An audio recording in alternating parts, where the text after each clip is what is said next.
The Koke plague crisis continues, and outbreaks are known to be taking place in at least 4 locations across New Eden. The source of the outbreaks can be traced back to an unauthorized breach of the notorious Koke mining pit, where the deadly pathogen was unearthed 20 years ago. Within days of this initial discovery, all the workers in the pit were dead, and all subsequent efforts to enter the site have resulted in a 100% fatality rate. During the recent incursion, the infiltrating group became exposed to the pathogen, possibly intentionally, as the group dispersed across the cluster following the breach. Of the 4 known outbreaks, the most serious one by far is taking place in the city of Murska, on the planet Oyanan 2. It started when a Kestrel-class frigate flown by an infected pilot crash-landed just outside the city, and unaware of the pilot's condition, he was rescued from the wreckage and taken to a medical facility inside the city. Now, just 2 months later, the entire city and its 36 million inhabitants are currently constrained under containment nanodomes. The death toll is estimated to have already passed 8 million. This harrowing footage of conditions inside the dome was leaked to the scope, indicating a complete breakdown in law and order within the sealed-off area. In Postolven, a Keepstar has been built to host the Koke Inquest Summit. The Keepstar was constructed around the processing facility RP4, which has been completely sealed off for weeks since the pathogen was detected there. While most of its inhabitants are already deceased, those who remain have become desperate. The next few days will be crucial in the struggle to contain the plague as scientists and delegates gather here for the Koke Inquest Summit. This is the only hope to find an alternative solution to the outbreak, other than the current method of complete containment, followed by simply waiting for the plague to run its course. This is Alton Havery, reporting for The Scope.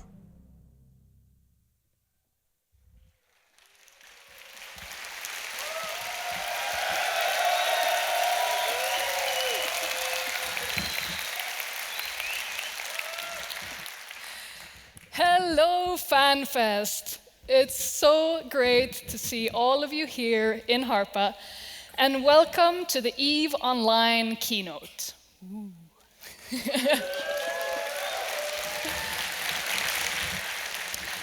And of course, a special welcome to those of you who are watching us on the stream.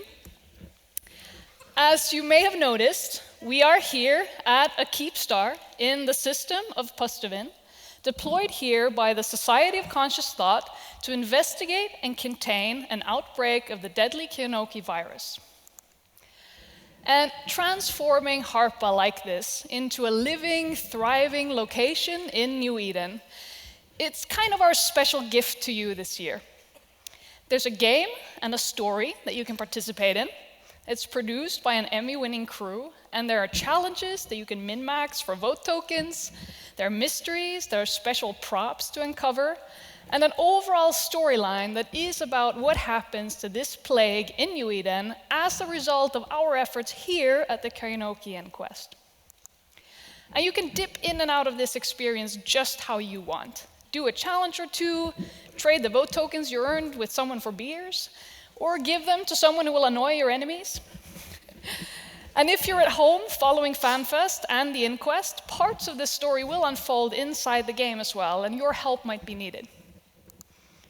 And I hope that all of you will also just enjoy the spectacle, and just a little bit of the feeling of what it could be like to live on a Keepstar Citadel in New Eden during important times. All of the beautiful set locations are there for you to visit and hang out in, even if you're not taking part in the game. I'm totally going to take some selfies in the Galente Pleasure Hub, and I really recommend the Inquest Hall as well. There's a war room table there for some really nice photo ops with your alliance, for example. So enjoy and have fun with all of this, because we certainly loved making it for you.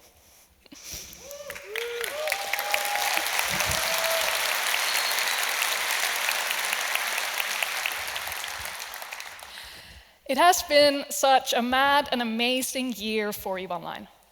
When we met here in Reykjavik last year at Fanfest, the Citadel expansion was just around the corner, and no one had yet heard anything about alpha clones. And I want to take a little look back at just a few of the things that have happened in EVE Online since then.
What a year, huh?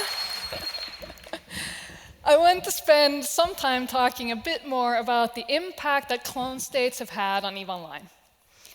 And one thing that we can see really clearly in our numbers is that clone states make it easier to come back to EVE.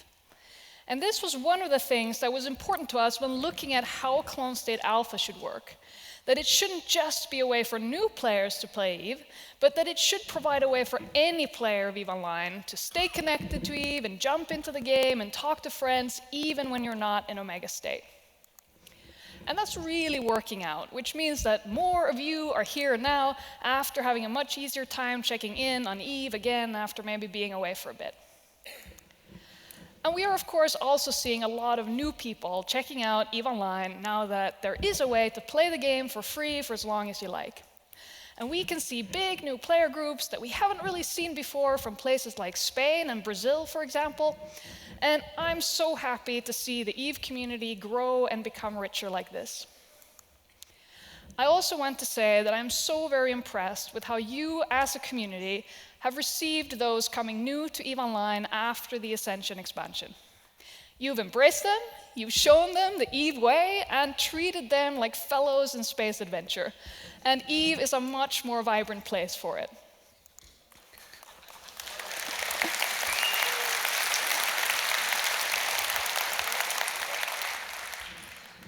And another point of data that I really like is how many people in Clone State Alpha take part in large fights in EVE. When designing what skills should be part of the alpha set, we really wanted players to be able to meaningfully contribute to and experience this aspect of EVE, even if it wasn't at full capacity. And we looked back at some old fights and theorized about how many people could have been on alpha in these fights. And when we look at some real encounters now, it's amazing to see that even hundreds of ships in big fights are flown by alphas, and they are on some really awesome kill reports as well from smaller encounters, like this one here, where like a swarm of maulers get a dread kill.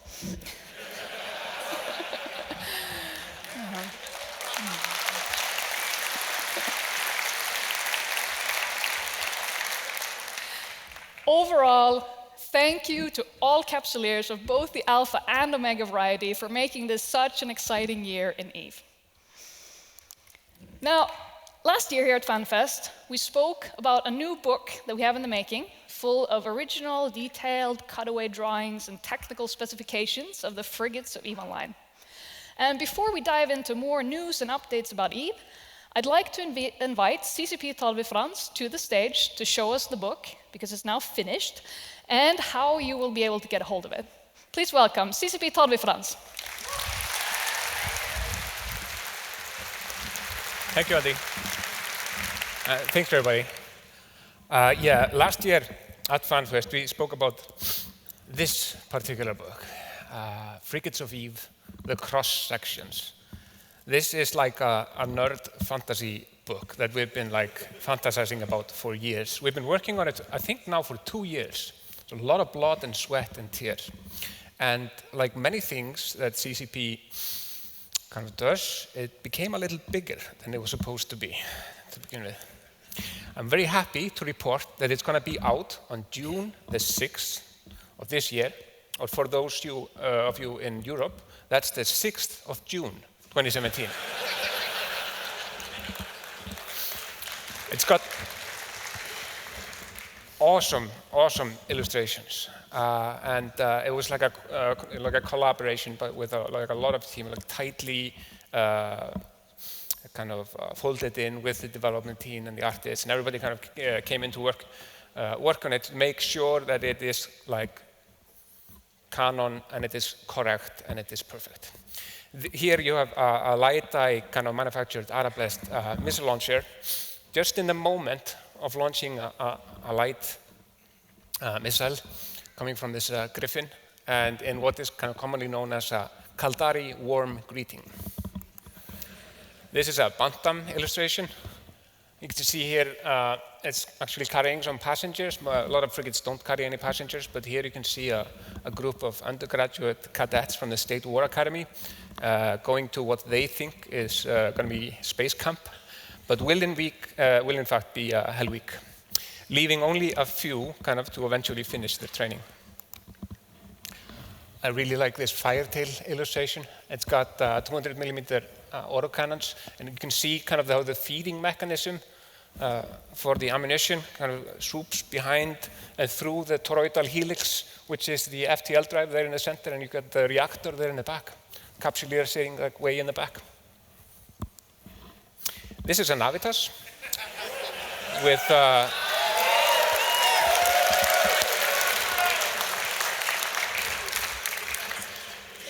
this is a custom job with some modifications. The bulk of the cargo hold has been kind of carved out for a habitation module and a pleasure hub. It kind of allows for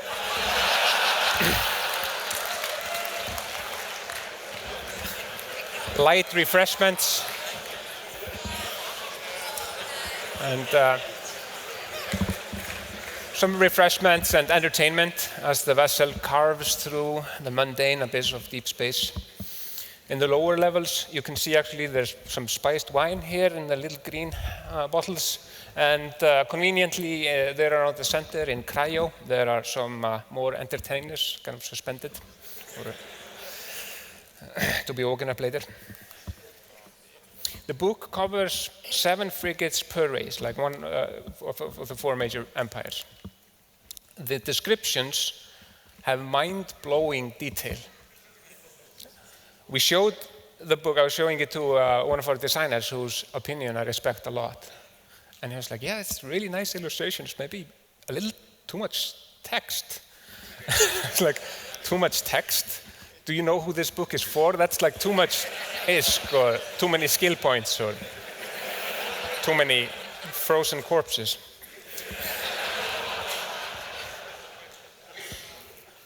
There's also spiced wine there in the barrels of this Punisher. They do haul other stuff. I don't know what's going on with all this, but it's fine. Here you can see some of the ships that are featured. Some of the ships are actually kind of vertical.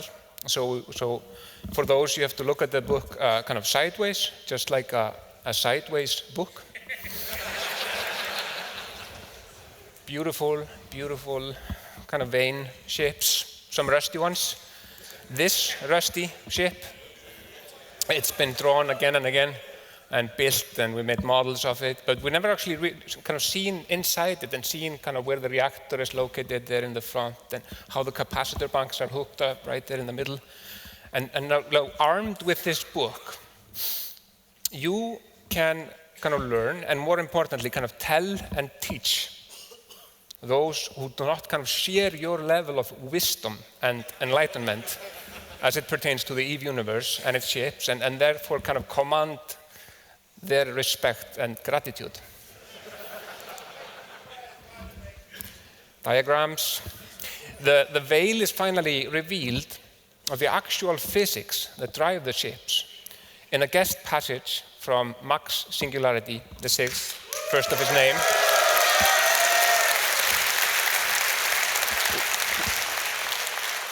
We learn kind of what the origins of the discovery was and kind of how they are applied to circumvent what some of these kind of otherwise annoying constant of space-time continuum and the limitation that you know, on velocity, for example, that special relativity puts on us, and how Capsuleer kind of overcome these. And Max actually has a presentation here this Saturday.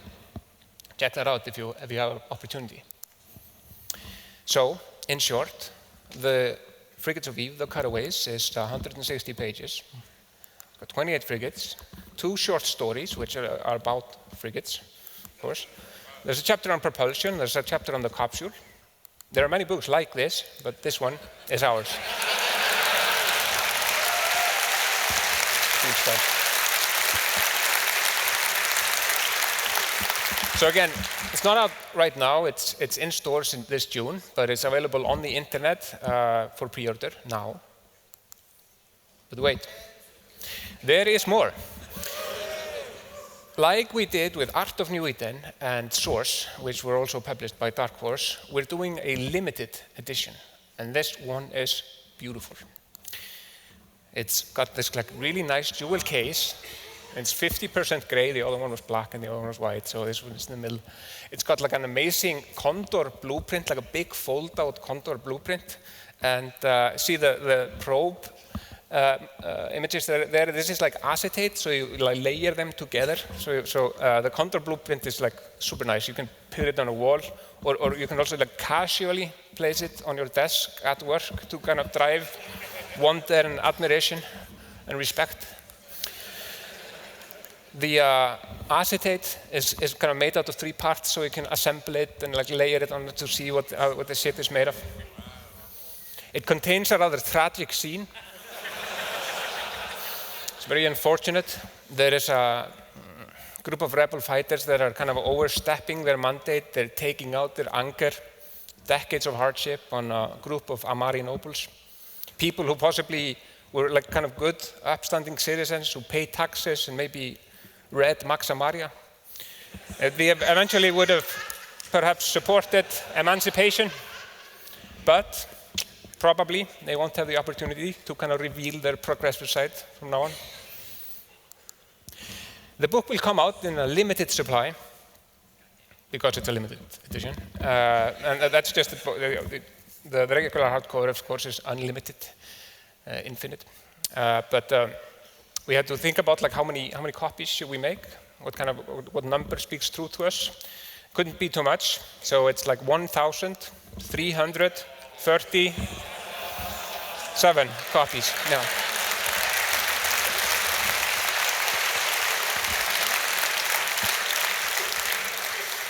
It's available for pre-order. Now we're talking about the limited edition in a week. So in a week, you're going to be able to go on the EVE store and buy it for pre-order, or on popculture.com.au if you are living in Australia or New Zealand. Thank you. Thank you all.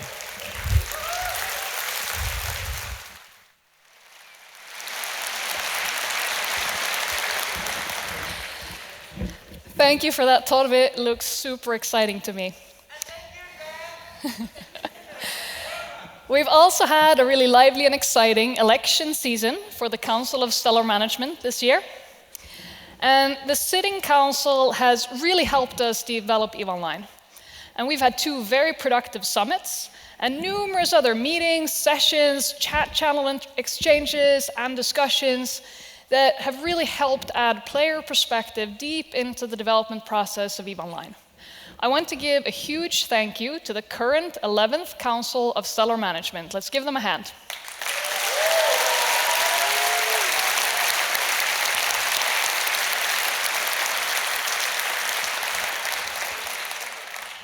The election to the new council saw 64 eligible candidates seeking your vote of confidence, which is a good increase from last year.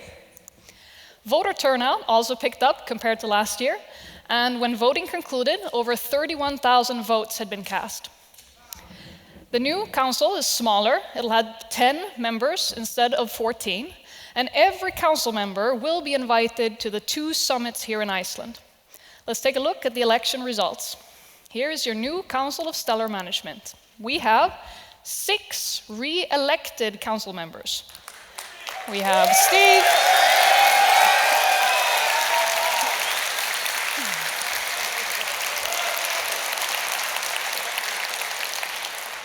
Steve Ronikin, the judge, Snoopman, Jintan, the nominate, and Arith, welcome back. And we have 4 new council members. We have Reload, Farron Drake of Turn Left, Vince Draken of NC Dot, Yukiko Kami from Brave, and Sutonia from Goon Swarm Federation.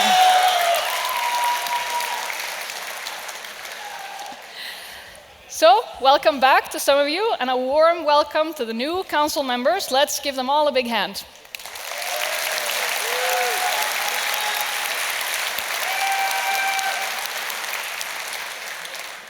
Now, let's dive in and talk about some upcoming features in EVE Online. Yes! We have something coming to EVE Online this year that I am so incredibly proud and humbled and amazed over that we are able to bring to you. In the next phase of citizen science in EVE Online, through the Project Discovery game feature in EVE, we will be joining forces to look for planets outside our own solar system. Right inside EVE Online, you will be able to contribute to the exploration of our universe through this amazing collaboration that we have with the company MMOS. It was their crazy and wild idea that it could be possible to build citizen science into existing video games as a fully integrated part of the game experience. And then we have brilliant students from Reykjavik University who help us build analysis challenges like that into EVE Online. And we have Michel Meyer and his research colleagues at the University of Geneva who will use the data that we provide. And you, EVE players, you've already contributed to mapping the human body in Project Discovery by analyzing tissue samples and identifying where proteins express. Now, we get to be part of mapping the universe. Yep.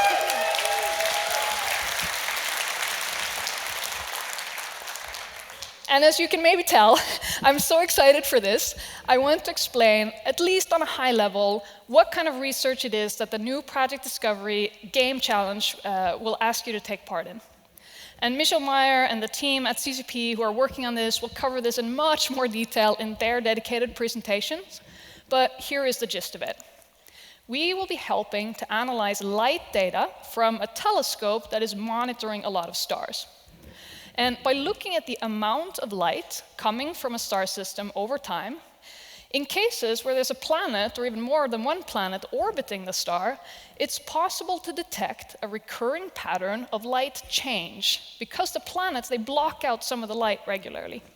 And this is one of the main ways that scientists today identify planets that are outside our own solar system. And the new Project Discovery interface will present you with tools for identifying this kind of recurring patterns in the light data to discover new potential planets. and you'll be able to view and mess with and display this data in different ways that will help you detect and see if there is a pattern like this, and place some markers for it, and that's the data that we send to the proper scientists. And what you see up here is an early development version of that interface. And we are currently in full swing with adding this into EVE Online, and we will launch the new Project Discovery to all of you this summer.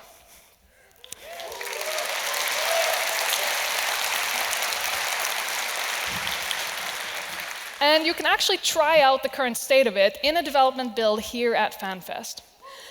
And of course, this will be a full part of the fabric and story of the EVE universe, as you'll discover when we get closer to release. Now, I'd like to talk to you a bit about what EVE Online looks and feels like, and some of our upcoming changes to that. One of the areas where we relentlessly strive for perfection is with the source of your capsuleer power in EVE, your ship. And to show you a bit what I mean by that, I'd like to take you on a little journey with one of these ships, the Vexor. This ship has been in EVE Online since launch, and here's what it looked like back then. And as rendering technology has become more and more capable, we have, of course, followed along and really taken advantage of that to bring you more detailed and beautiful ships. So let's take a look at how the Vexor has evolved. Here it is after the Trinity expansion. That was a huge upgrade to the graphics engine of EVE Online, and the ship got a whole new model with some beautiful new detail. And since then, we've kept pushing the quality with several generations of updates, new shader versions, and so on, landing us in this beautiful look, taking advantage of the new PBR shaders that gave it a whole new level of realism in the feel of the materials on the ship. And putting these two side by side, I think shows that both the Galenta hull engineers and the camera drones have really improved quite a lot over the years. And now the Vexor is ready for its next new life.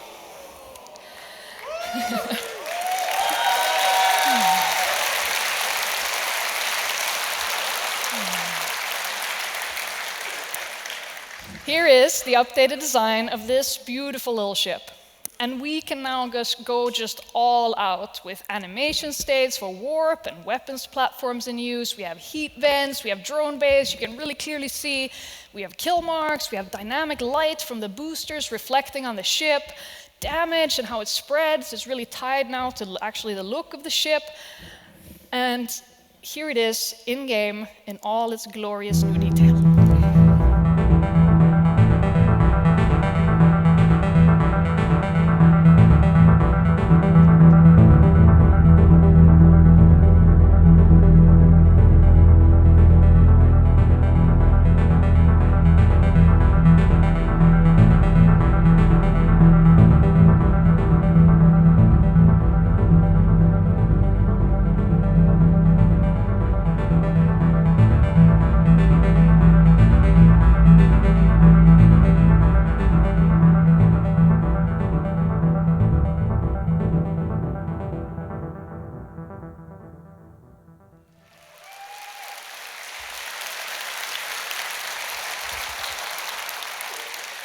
Just amazing work by our art and graphics team.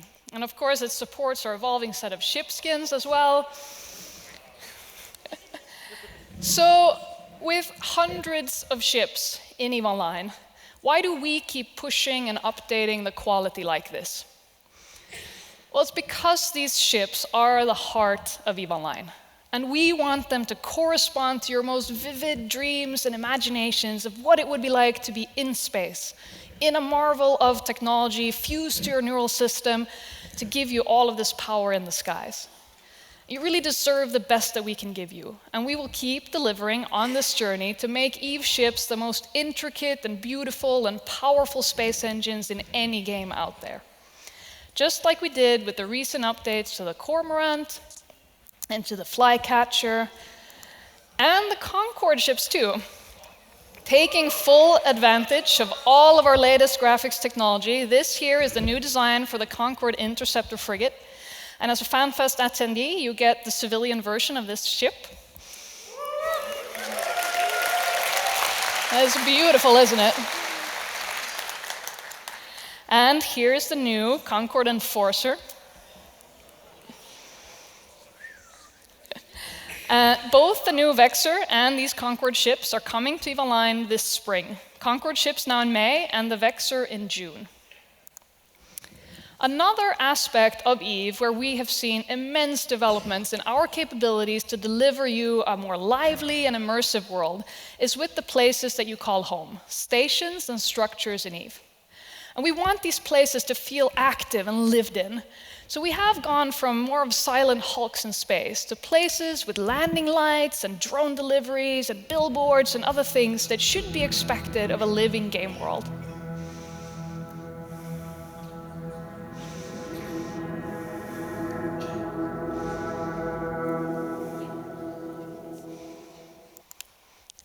Here's really quite the difference, huh?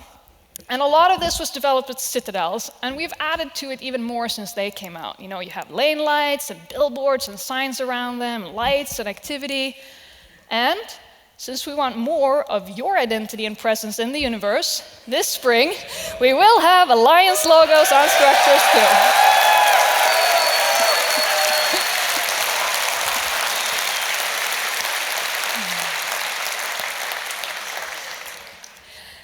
But we're also driving towards giving you a more and more immersive experience with space itself in EVE, and the environments that you play in.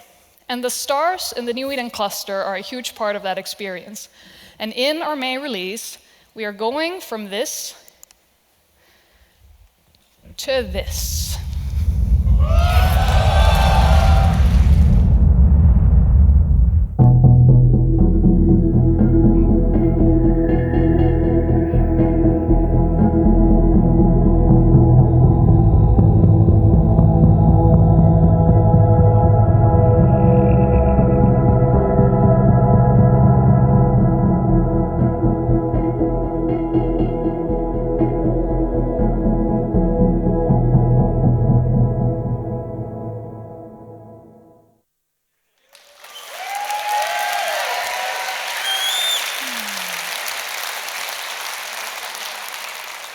These are just stunning new stars, and the feeling of being there close to these celestials is just otherworldly.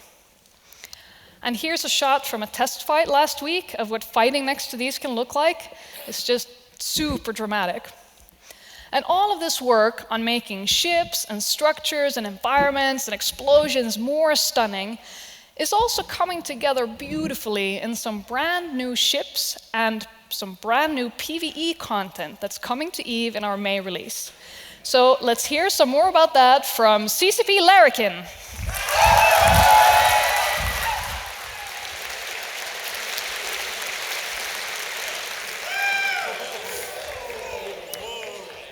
This is a Dagon. It's a Blood Raider Force Auxiliary. Their engineers have taken an Apostle and refitted it with advanced Nosferatu technology. So while you're in battle, you can supply yourself with the capacitor of your enemies or your fleet mates. The Chemosh is a Blood Raider Dreadnought, and it has advanced webification and energy warfare upgrades, but it still does the same damage output as a Revelation. And finally, the Blood Raider Titan, the Moloch. The Blood Raider engineers have taken an avatar and twisted it to their needs. It does the same damage as an avatar, but with only 4 turrets. So it has 4 utility hires for energy warfare, doomsdays, or phenomenon generators. It can use both Amarian and Mimitar superweapons and gets a bonus to webification range and energy warfare effectiveness. The build costs on all of these new capital ships is pretty low. It's only about 50% more than a standard Tech 1 capital of the same class. But unlike the Serpentis, the Blood Raiders are not selling their blueprints for profit. You cannot buy these blueprints in any loyalty point store. If you want to get your hands on a Moloch and fly it, you need to take it.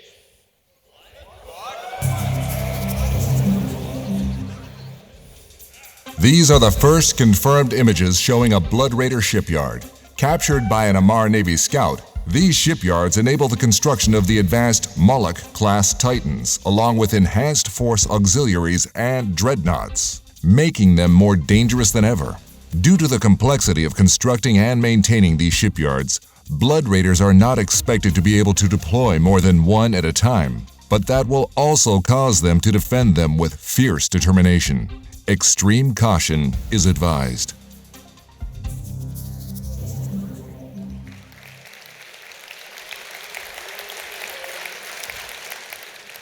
That's right. The Blood Raiders have built themselves an extra-large engineering complex, a Sotio that is hidden in Blood Raider space. And this is where they're building their capitals. This Sotio is protected by advanced stealth technology, so you can't see it on your tactical overlay or probe it down.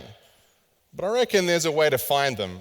I know for a fact that they've sent miners into the asteroid belts to try and get ore to supply this new Sotio so they can build their capitals. If I was a clever capsuleer, I might try following one of the haulers back there. But they are a restricted zone. Even people that have good standings to Blood Raiders will be attacked on sight. If you find one of these things, you should bring all of your friends. They're not afraid to bring hundreds and even thousands of ships to defend these, and they're commanded by the best FCs the Blood Raiders have. They will react to your fleet composition, the strength of your fleet, and the tactics that you're using.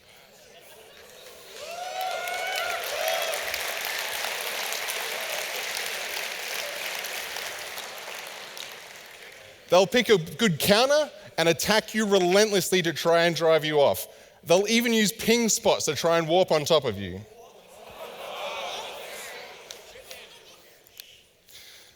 If you're successful in defeating the defenders and reinforce the structure, this will shut down the Blood Raiders' stealth technology. And now the structure can be seen by anyone, which is kind of a mixed blessing. Because on the next reinforce cycle, you might get visited by some friends. But let's say that you do finally destroy the structure and any friends that come along to join the party. Then you can get the awesome rewards. There's going to be bounties, loot, and obviously some Blood Raider capital blueprints. But I know for a fact that Blood Raiders are committed to expanding their capital fleet, and they'll quickly build another one after it's destroyed. All of this is going to be released in May. This is part of our push for immersive, reactive, dynamic, player-verse environment content that contextually fits with your location. NPCs that build infrastructure and act in ways that you would expect. That they fly the same ships that you fly and fight the way that you fight. NPCs that drive content in the universe and aren't just a punching bag. To start with, I wouldn't be surprised if some of the other pirates out there were thinking about putting up their own shipyards. If you would like to know more about the Blood Raiders shipyards, you should come to the Phenomenal PvE session tomorrow. But to talk about player control structures, here's CCP Seagull.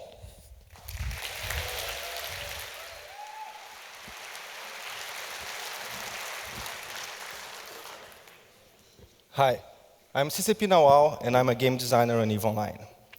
For more than a year, you have been living with Upwell structures. Designed to bring better living in space, these player-built structures would provide many services usually found in NPC stations through the Upwell stand-up service modules. Citadels became available in April 2016, allowing you to create massive structures with access to a series of services, thus manipulating the sandbox and shaping the universe. Engineering complexes came up in November 2016. They specialize in manufacturing research while also being able to handle the standard Upwell service modules. Quite cheaper than defensive citadels, they became popular quite fast. Now, in April 2017, let's take a look at how you have been using these tools. Since then, these things have been built, used, fought over, and destroyed all over New Eden. Right now, we are looking at more than 16,000 structures online, over 10,000 citadels, and more than 6,000 engineering complexes. Of course, the most popular are the cheapest versions, Astra Host Citadels and Raitaro engineering complexes. Keep stars are still a quite exclusive club with only 35 in New Eden, and as yet, no Palatines. Blow things up. In the past year, you have destroyed over 3,000 structures, more than 2,000 citadels, and more than 500 engineering complexes. And who owns these things? 8,813 corps own at least one structure. The vast majority have between 1 and 4 structures, and on the mega-rich side, there are 2 corporations that own over 100 structures. Where are these things? Like, they have been built in NoSec with more than 5,500 structures, HiSec with just above 5,000. Wormholers have built over 3,000 of them, allowing now life in inhospitable regions. LowSec has more than 2,500 of them deployed. Industry is something that used to be done mostly inside NPC stations. 6 months ago, 30% of all manufacturer expenses were located in star bases and 70% in stations. Upwell manufacturing service module and the engineering complexes changed all that. Right now, we have 18% in NPC stations, 9% in star bases. And in engineering complexes, we have 72% of all production in EVE Online.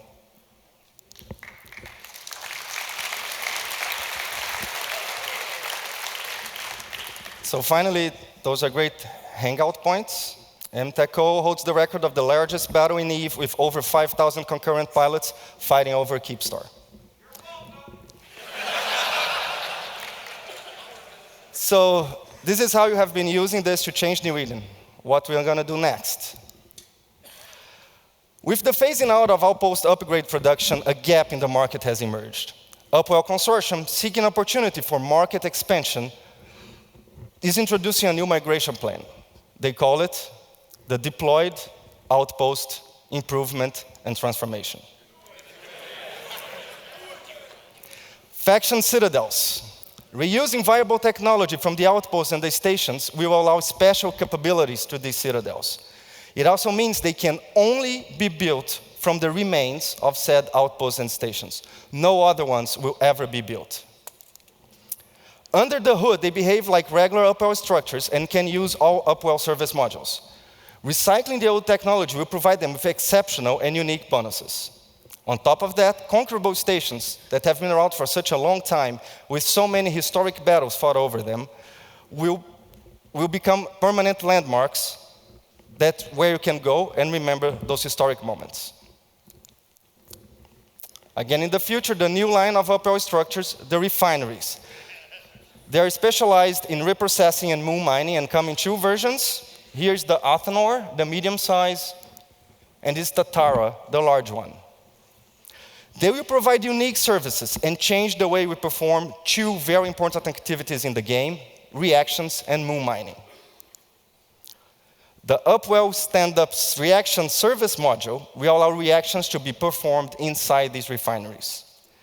A new streamlined interface that resembles a lot how manufacturing research is done will be used. The Upwell standards of quality and usability are expected to increase access to these processes across all New Eden.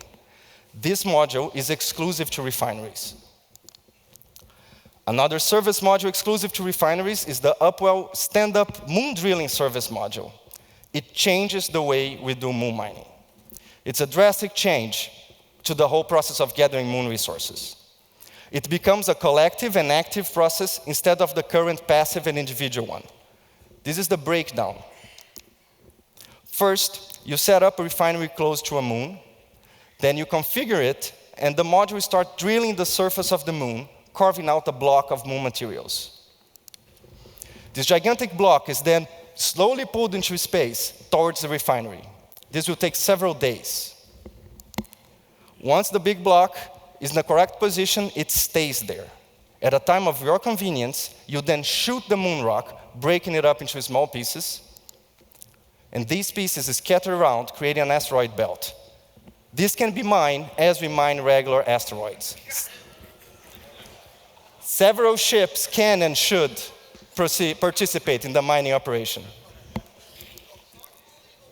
And as in regular asteroid belt, all the moon materials is up in the space, up for grabs, and anyone can come and try to mine them. So all this stuff, refineries, the new moon mining process, the improved reactions, and the faction citadels are to be expected this winter. For further details, please join us at the structure panel, also a dev blog with the full details of the Do It Upgrade program will be posted right this week after Fanfest. Thank you very much, and please welcome CCP Ghost.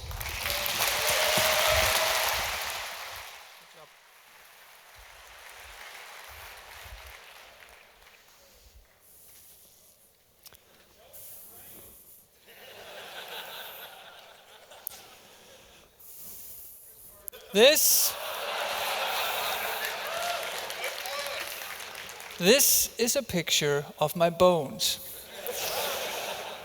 These are taken last week following a long recovery process after I broke both my arms. It happened on the company skiing trip. And contrary to popular belief, not all Icelanders know how to ski. This was my first ski trip ever. Now, I am a very competitive guy, and it was hard for me to watch everybody go out of the bus, into their skis, and head straight to the big slope. So I rushed to sign up for a lesson, and I was told that I would have to wait an hour. So I pulled out my phone, and I YouTubed how to ski. Now, let me tell you, those guys made it look super easy. And I was like, I can do this. So up I went to the big slope. This is me on my way up, full of childlike hope and wonder. So down I go, and immediately I had a lot of fun. But it quickly dawned on me that I had forgot to watch the video on how to stop. My predicament escalated until I was passing people on the slope in a speed that had turned them into blurs. And I realized that my only way out of this was that I would have to hit the ground. And so I decided to ski out of the slope and hope for the best. And that is when I hit a jumping platform.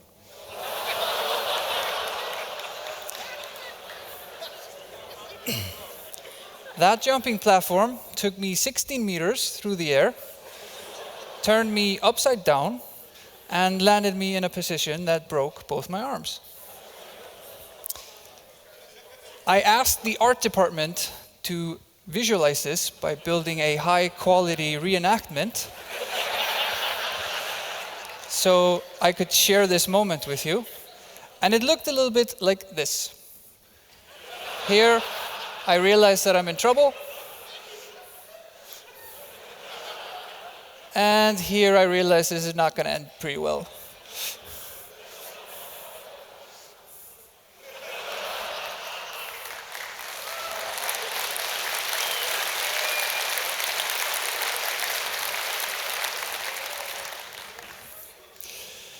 Now, following this, I had to ski down because I was somewhere off in the boonies. And so I skied down, and when I came down, my hands looked like some sort of mushroom type.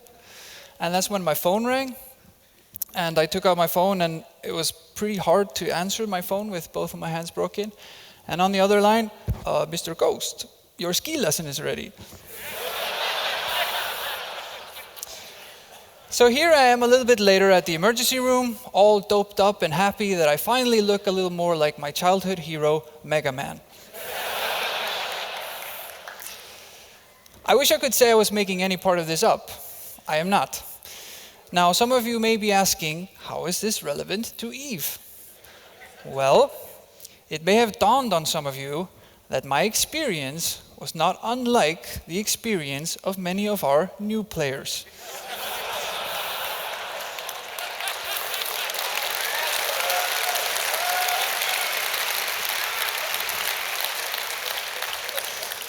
I so badly wanted to participate, but I did not know how. And so I watched a YouTube video, and I dove in, only to get crushed and feel absolutely confused as to what the hell was I supposed to do.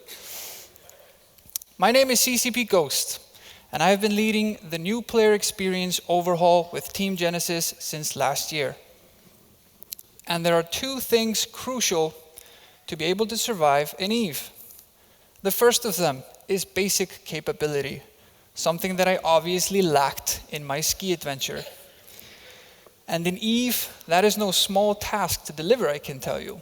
Now, the second part, equally important, is something that I absolutely did not lack in my ski adventure. And I'm going to see if some of you guys can solve for that second part through a riddle. Is there a force in the universe that can instantly change the way your brain processes your environment? And if there is such a force, can we harvest it to make EVE better? The answer to both questions is yes. That force is called beer. So I've decided to give all new players beer.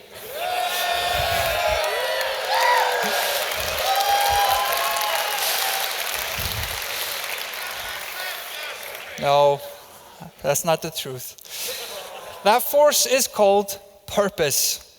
And man, did I have a strong purpose that day in the slope. I was going to show everybody that I was not going to start in the kiddie slope and that I could go skiing right away. I am CCP Ghost.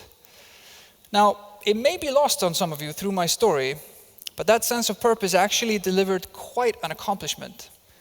I did finish skiing down the slope, and barring a minor incident, I did have a lot of fun. And I got all of that harvest from one 8-minute YouTube video. I also learned what I need to do before I go skiing next. I need to watch a YouTube video on how to stop. Having purpose when engaging can and will multiply the effectiveness of how your brain processes your environment. And there's no way that video would have helped me ski down a whole slope 15 minutes after I first stepped on skis in my life if I would not have had this strong purpose. Add some competence to this, and you got yourself the flying ghost, terrorizing neighborhoods near you on purpose. And this is what we're working to do with the new player experience. Last year was my first Fanfest, my first real connection to you guys, the EVE community. And in getting to know you, something dawned on me that became very influential in how I started to approach my work. What became very evident talking to you guys is that you guys have a strong purpose in this game. And it radiated from you in conversation after conversation. And that's when it dawned on me. This is what we need. This became a guiding light for me in what we need to deliver to structure the onboarding player's experience into the world's most challenging video game. How do we efficiently get players towards this purpose and level of fun that the players that show up to Fanfest are experiencing? And this is where the story gets challenging, because there are different levels of purpose. You can't just force people into a deep purpose like I've experienced with you guys. But I do believe that we can build a path towards it, that with your help can become a superhighway into a deep, meaningful experience in New Eden. Firstly, there is a light purpose layer, and that's the purpose layer that most video games dabble in. And for Inception, that is the layer we try to utilize. Inception is the new tutorial for the game. So, once you enter the game with no knowledge, the game provides you with a thematic purpose on rails to help you reach some of the level of competence. This could be something like, once I would have shown up to ski, they would have given me a military unit and a sniper rifle and told me the Soviets are invading and the only way to stop them is through ski snipering. And then I would have gone through a ski snipering course and had an awesome time. I would have been aware of the thematic and the theatrics of it, but it would have added purpose to learning the most boring basics of skiing, like stopping. In Inception, you became the center figure in an unfolding storyline for your empire. And through your actions, you eventually made it possible for your empire to mount a counterattack against the drifters. and you even got to take down a drifter hive personally, which is what we see in this photo here. How did our players respond to this? Well, reception has been overwhelmingly positive. EVE Online has probably one of my favorite tutorials in video games. It's so amazing. I cannot imagine the limits of EVE if you guys keep putting out sites like this. Good job on the MP experience. And more love, and more love, and more love. It has been humbling. But for me, the most important aspect of this has been that the veteran community is now for the first time ever directing new players towards the tutorial in EVE. Yes, thank you.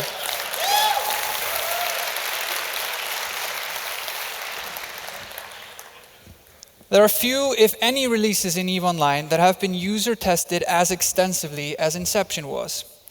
We surveyed 16,000 new players. We outsourced it to a third-party company to user test Inception, and we even enlisted EVE University and other newbie corps to help us assess the quality of Inception.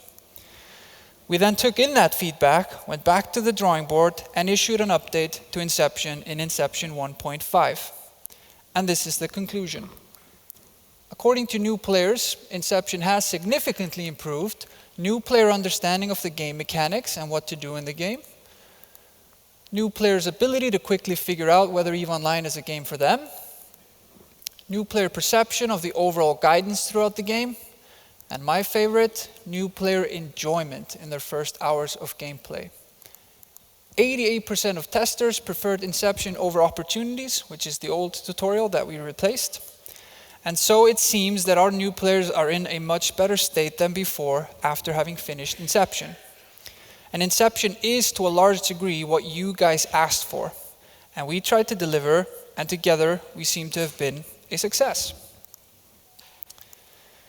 But there is a deeper purpose layer, self-generated purpose, that is much more powerful. This is the purpose layer I had in the slopes. And in this regard, EVE Online is simply on another level when it comes to the capabilities involved. Because not only does EVE offer a tremendously rich avenue to develop a self-generated purpose, but EVE offers the strongest form of purpose that I've ever come across in a video game, which is a strong self-generated purpose bounded in a strong community. Having witnessed this in action with you guys, I realized that this is what we need to do to make the MP accomplish. So my purpose became, we need to build a path towards this, the superhighway into this deep, enjoyable experience in EVE. And this is where you guys come in again today, because nobody has a stronger understanding of how to find this purpose than you, of how to reach this level of fun that you guys have. One thing I've identified through my studies, for example, is that engaging with the market is a very valuable step for a new player to learn if he wants to become successful in the game. But new players also often struggle in engaging with the market. But what's the difference between learning the market and needing the market? The way you're brought to this tool makes all the difference in the world in terms of how your brain processes its importance and usefulness. Why should I care that my ISK is going up? Because I see it unlocking potential in my meaningful journey. We need to deliver the tools and the content for new players to be able to decide and build their own purpose early and efficiently. To return, not because they're being told to harvest a skill or reap an industry job, but because the next link in their purpose chain just came online and they can't wait to execute on the possibilities that that brings them. So I ask you, dear audience, what do you think could be the most exciting purpose for people new to EVE based on your experience?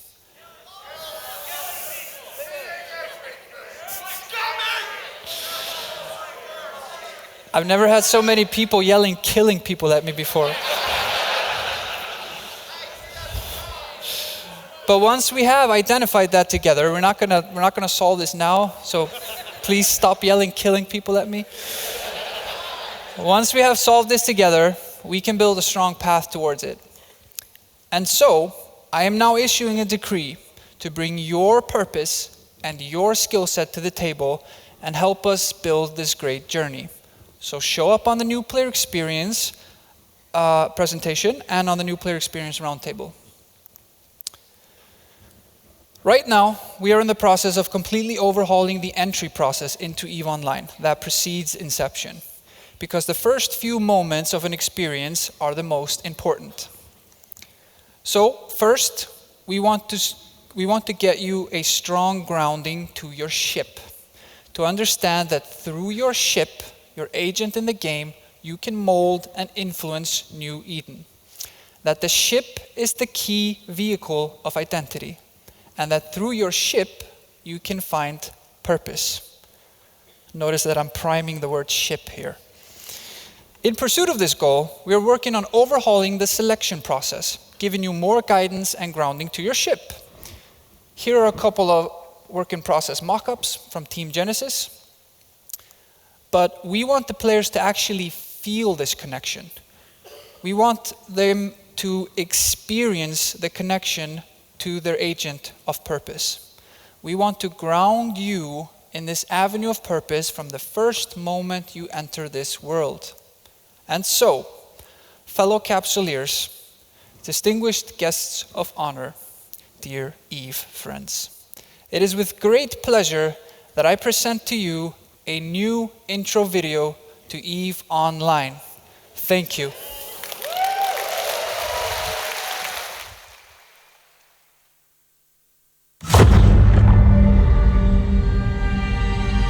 The birth of the Capsuleer.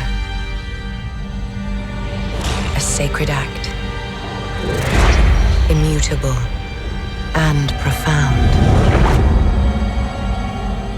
Mind and machine merged. Flesh fused with power beyond mortal limits. United with destiny, a ship and its heart. They are one.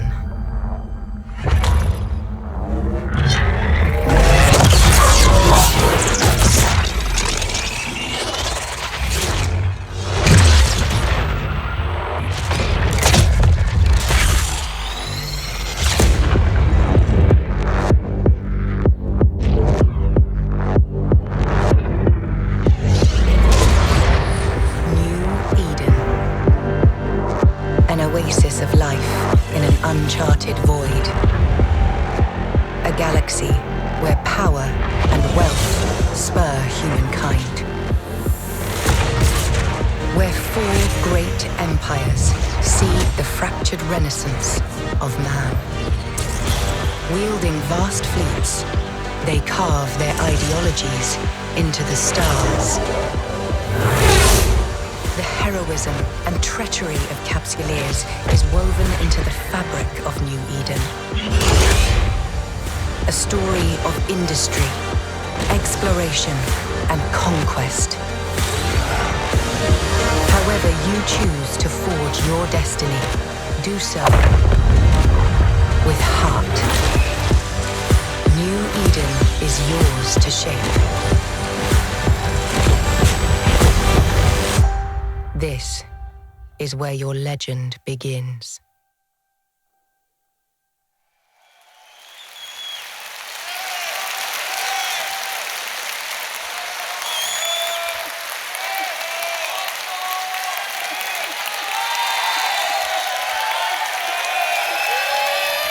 I'll show it to you again.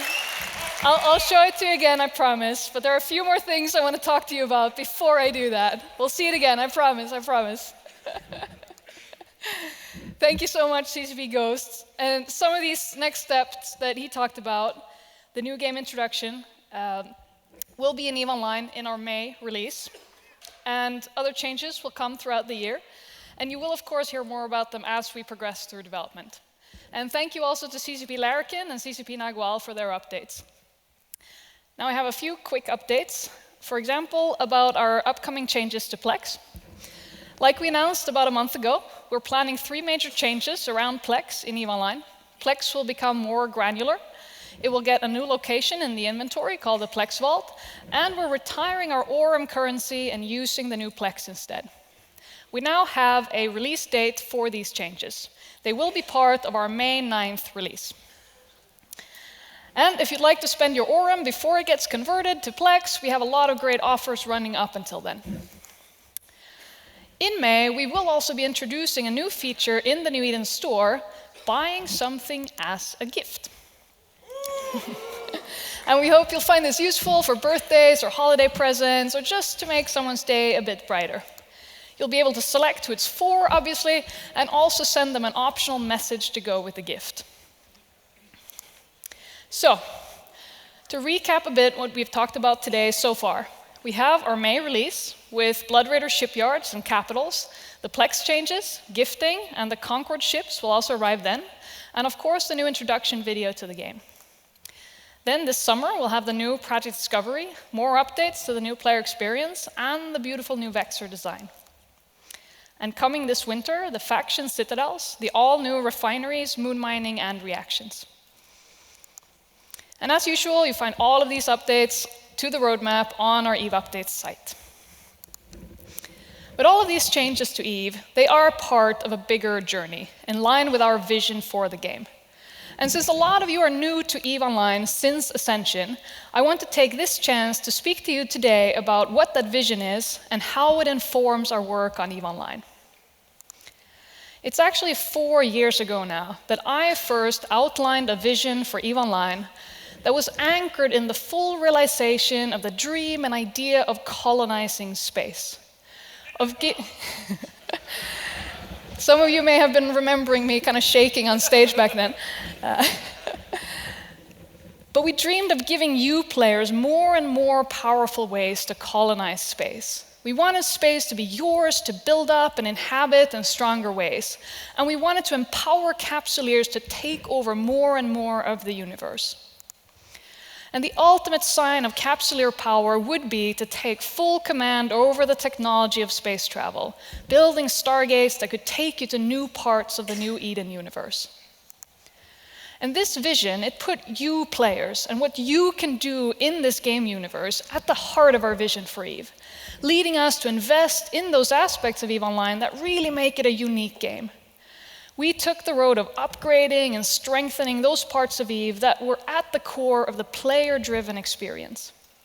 And the new Upwell structures are the strongest representation of the part of this vision, which is about giving you players more to do, to control, to own, to operate, and to use to achieve your goals in the game. And we will continue to develop these Upwell structures. We'll add functionality, and we'll add all new structures that will let you do new things. And structures are, of course, not the only thing you can build and own to get something done in EVE Online. We'll also continue to add new ships that let you explore the world and gather resources and fight each other in new ways. The first strong pillar of our vision is to keep delivering awe-inspiring and epic tools for you to explore and conquer space with.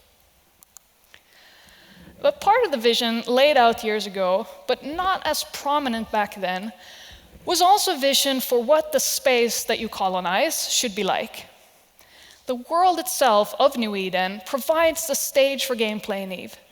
It defines what's there to explore and harvest and forms the tactical landscape for fights and politics. We wanted you to be able to find and experience a more lively, varied, and smart universe, with inhabitants providing you with new challenges and with new exciting resources to explore for and build things with. But we also knew back then that we didn't really have the tools to deliver that to you. So we set out to upgrade our capabilities. And what started with circadian seekers and drifters entering the universe with more smarts and behaviors than our previous NPCs has now evolved to what you're starting to see the full potential of in the Blood Raider shipyard feature. Blood Raiders that build structures in capitals, who form fleets, respond dynamically to what you bring to fight them, and who use weapons and modules intelligently. We believe that more content of this kind, where the world kind of knocks on your door with interesting opportunities, and where your actions, like building structures or attacking NPCs, leave a trace and an impact on the world, is one of the best opportunities that we have for making sure New Eden is a thriving universe and can engage new players in the future. And we hear you when you say you want more and better PvE content in EVE Online. And we intend to make that in a way that fits with the depth of EVE Online gameplay and the EVE universe. Our vision is that the world itself and its various NPC inhabitants should play as much of a role in what happens in EVE Online as the actions that you players take. That the big challenge of EVE Online should not just be about figuring out what other players will do, but to also figure out how to master an environment and a world that requires you to innovate, where the answers aren't all given or can be looked up in some guide. And we also believe that this world shouldn't just provide you with interesting gameplay challenges, it should also look and feel amazing. And today I want to show you some of our vision for that. Our concept art explorations that show what kind of environments that we dream of now of letting you experience in EVE Online in the future. We want you to come closer to the aspects of space that define gameplay, like asteroids. And we want you to explore and experience environments with a strong feeling of presence, of mystery.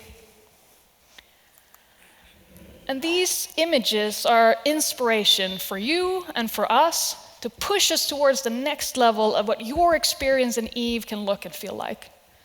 And some of this vision for our visuals is already manifesting in some of the new features that you'll see this year.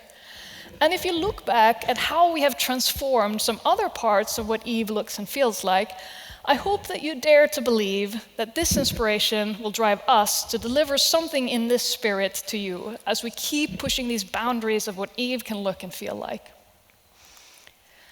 We still harbor the vision that when the time comes, the way that you will discover truly new parts of the world will be when capsuleers are able to take full command of the ultimate tool of space colonization, space travel through stargates. We're dreaming.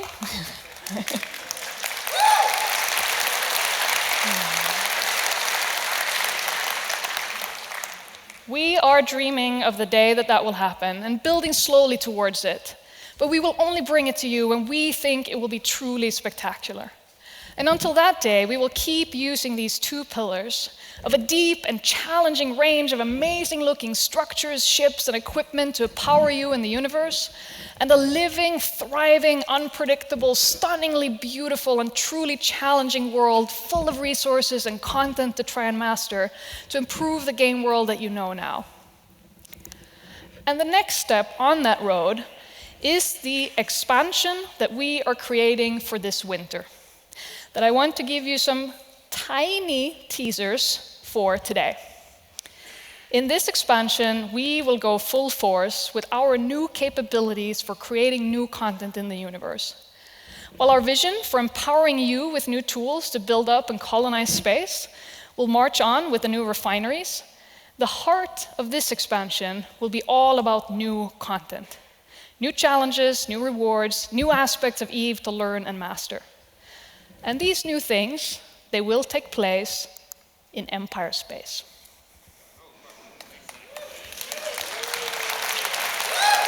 Interesting, huh?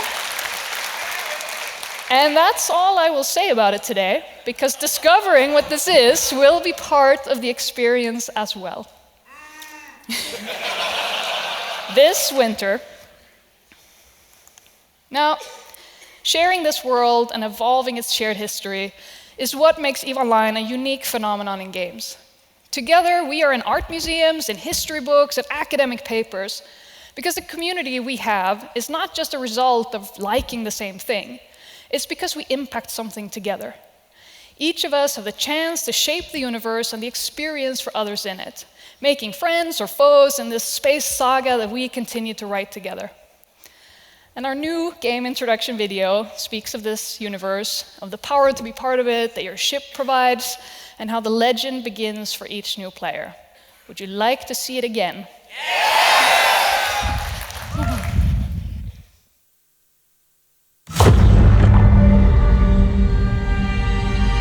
The birth of the Capsuleer.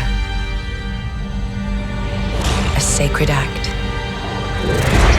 Immutable and profound. mind and machine merged. Flesh fused with power beyond mortal limits.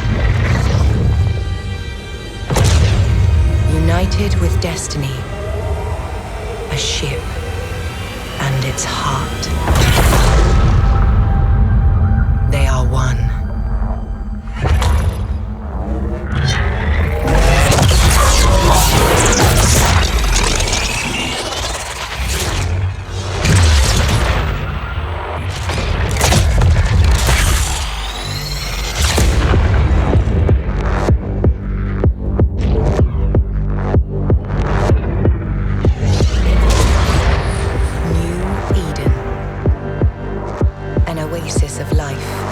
Uncharted void.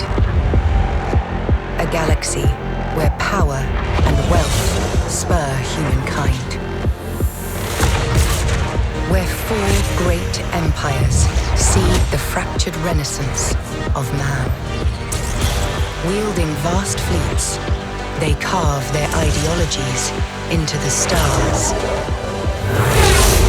The heroism and treachery of Capsuleers is woven into the fabric of New Eden. A story of industry, exploration, and conquest.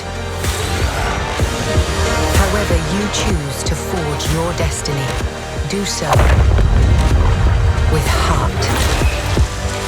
New Eden is yours to shape. This is where your legend begins.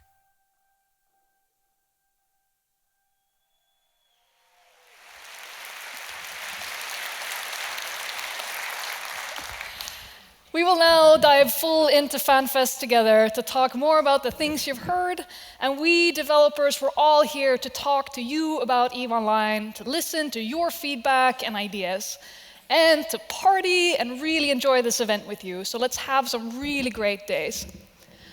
All of us here at CCP, we're just so honored to build the future of EVE Online with this community. With those of you who play now, those of you who have played in the past, and those of you who will play in the future. We have actually even made a song about that. With some of you.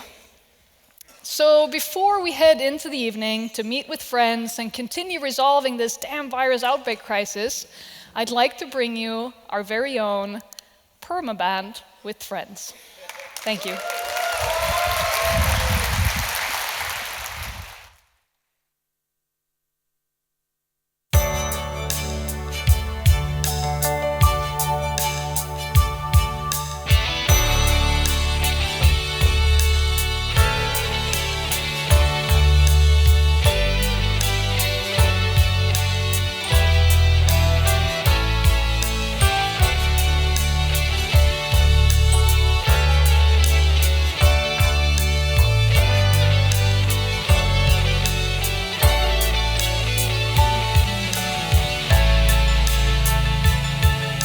I still have some of your stuff since the last time you rage quit on me. It reminds me of all the good times we had. Maybe I just didn't shoot you enough. Maybe you wanted to shoot me more instead. Flying without you is more than I can bear. Keep looking over my shoulder, hoping to see you there. Come fly with us, won't you lend a helping hand? Come fly with us, let the good times never end. And fly with us, and die with us.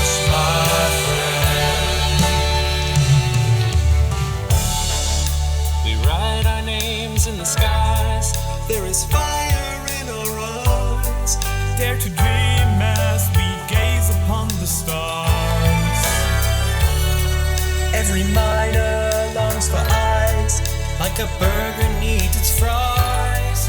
Friendship never